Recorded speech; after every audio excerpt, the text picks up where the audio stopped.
I don't know if you know this, but the spider thing is real. They flood the field and the cranberries float, and then tiny little spiders come crawling on you.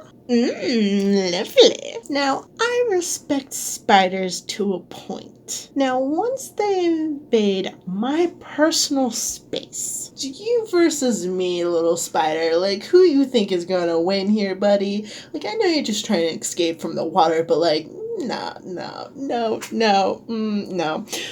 Anyways, where was I?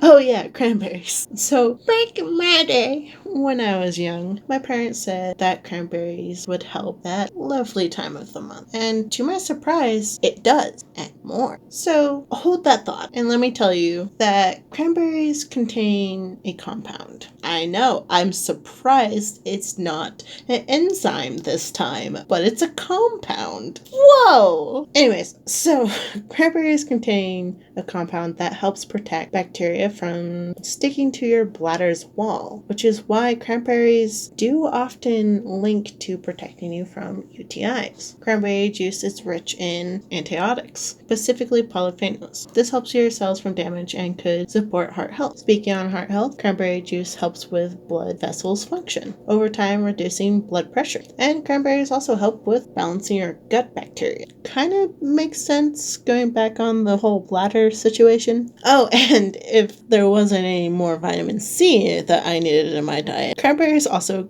have that as well. Now, for more curiosity, can you overdose on vitamin C?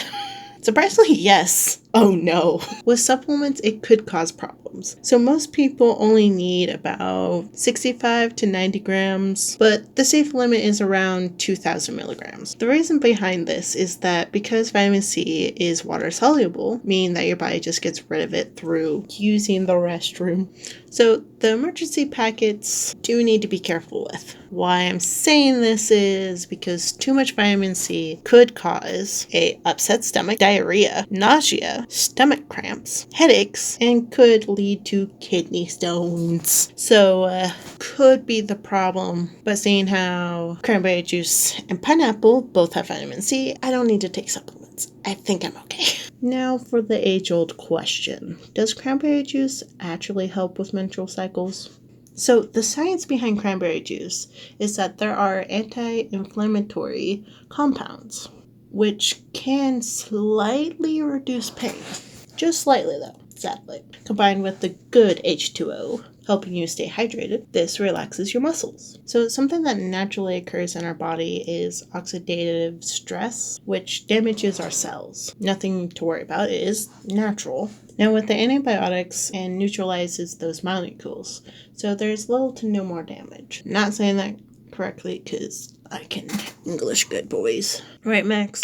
Right, I'm the best English speaker there is. So how does this relate to cramps? Well, there's less inflammation, so less pain, along with better blood flow, and your muscles are relaxed. Now, please be aware that this is very mild, so it might help and it may not.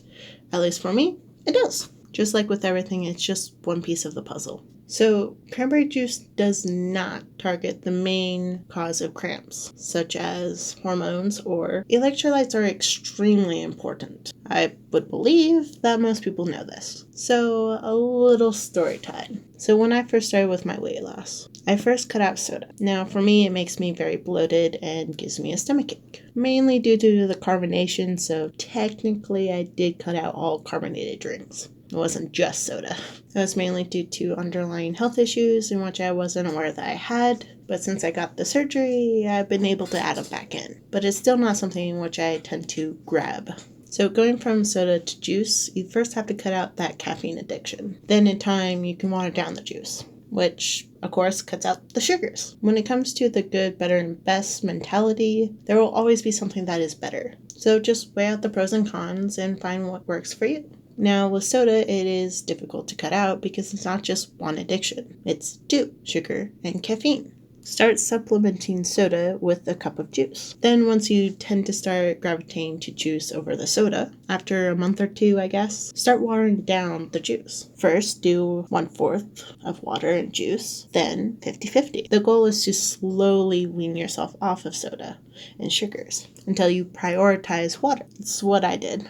I hope it helps you, and I'm not ashamed to admit it. I still have a full cup of juice every now and then, or a glass of soda. So the point of that story was, because I drink a lot of water, I tend to forget about electrolytes. They are just as important. So first things first, what are electrolytes? It's a combination of 5 minerals. So they have an electrical charge that tend to dissolve in your bloodstream, which helps your body work properly, primarily by keeping your body hydrated. Making sure that your muscles can contract, such as the heart, send nerve signals, and balance the acidic levels, your pH. Now, don't worry, there are electrolytes in foods as well. I do have to preference on that with a balanced diet. Now, of course, if you're exercising, most people would know that you need to add more electrolytes, seeing how you tend to lose them through your sweat. And if you're sick, please do remember to add them as well. I feel like that's less known or talked about. Anyways, with sodium, you do have to be careful. Most people can easily overdo it. Only needing around 1,500 to 2,300 milligrams, which looks like a tablespoon of salt. Because headaches, dizziness, and feeling foggy are some signs that you could be low on electrolytes. And those are most common to me. But don't worry, there's more. Such as muscle cramps, feeling tired or weak, nausea are all also signs that you may be low on electrolytes. And I haven't even mentioned, if this wasn't enough, low electrolytes can even lead to confusion, fainting, and heart arrhythmias. So this is very serious. Get your electrolytes in, please. So when people ask, how much water did you drink today when you have a headache? It is true, but it may be more beneficial to ask, did you have your electrolytes in?